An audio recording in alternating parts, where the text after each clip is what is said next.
In global politics, new alliances are constantly emerging, challenging the established order and reshaping the way nations interact on the world stage. BRICS is one such powerful force, bringing together some of the world's most influential developing countries.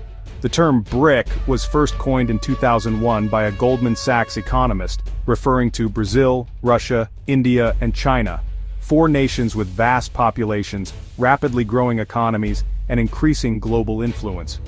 These countries were seen as the future engines of global growth, representing a significant share of the world's land, resources, and people. By 2009, these countries decided to formalize their partnership, motivated by frustration with Western-dominated institutions like the World Bank and IMF, which often set the rules for global finance and development. BRICS wanted a platform where their voices would truly matter, aiming to create a more balanced, multipolar world order where no single group of countries could dominate the conversation. Their approach emphasized mutual respect, equality, and non-interference in each other's affairs, a sharp contrast to Western models that often attach strict conditions to financial aid or cooperation. In 2010, South Africa joined the group, expanding BRICS's reach to the African continent and solidifying its role as a champion of the global South, giving a voice to emerging economies that had long been underrepresented.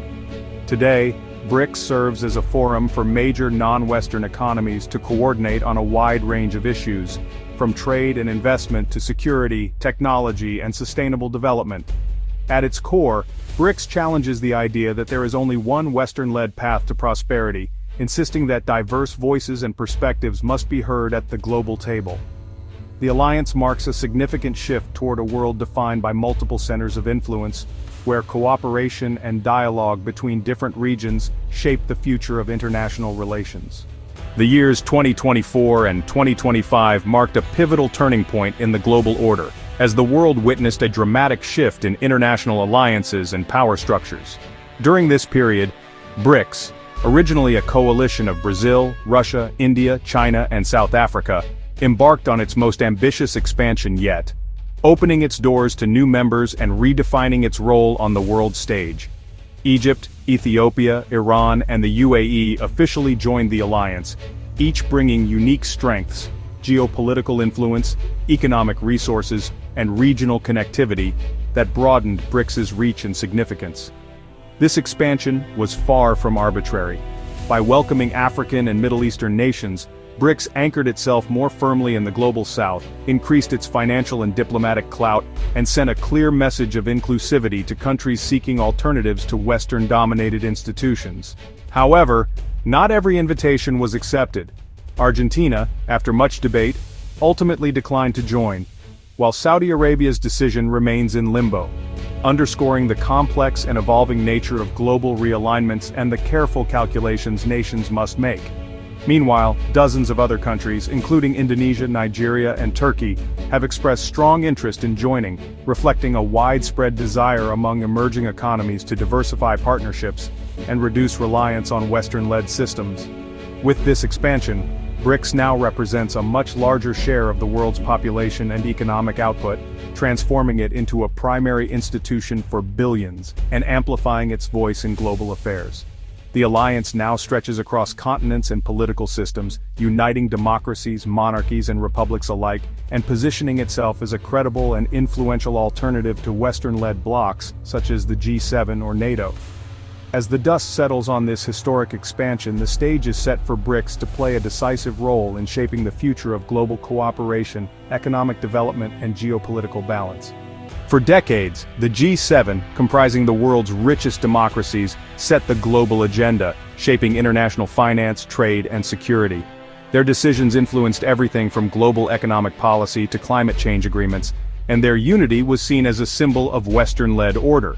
In contrast, BRICS is a diverse coalition, ranging from India's vibrant democracy to China's state-led economic powerhouse, Russia's vast resource wealth, and Iran's theocratic governance. Each member brings a unique perspective, shaped by its own history, culture, and political system. BRICS's strength lies in its diversity and its principle of accommodating different systems, united by the goal of a multipolar world. This flexibility allows BRICS to adapt and expand, welcoming new members and voices from the global South. The economic balance is shifting, BRICS now represents about 45% of the world's population and, by purchasing power parity, surpasses the G7 in global GDP. Their combined markets and resources are reshaping global trade flows and investment patterns.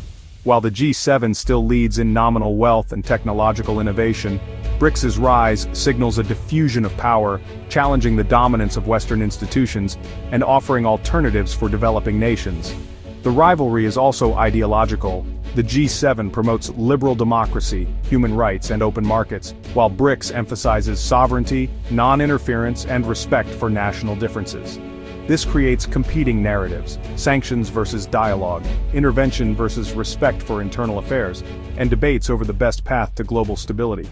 The world is now navigating two powerful blocs with distinct rules, priorities, and visions for the future, each vying for influence on the world stage. Nations must adapt to a more fragmented, competitive landscape, where alliances shift and new opportunities and risks emerge. The era of a single global club is over. The future will be shaped by dialogue, competition, and the search for common ground between these rising powers.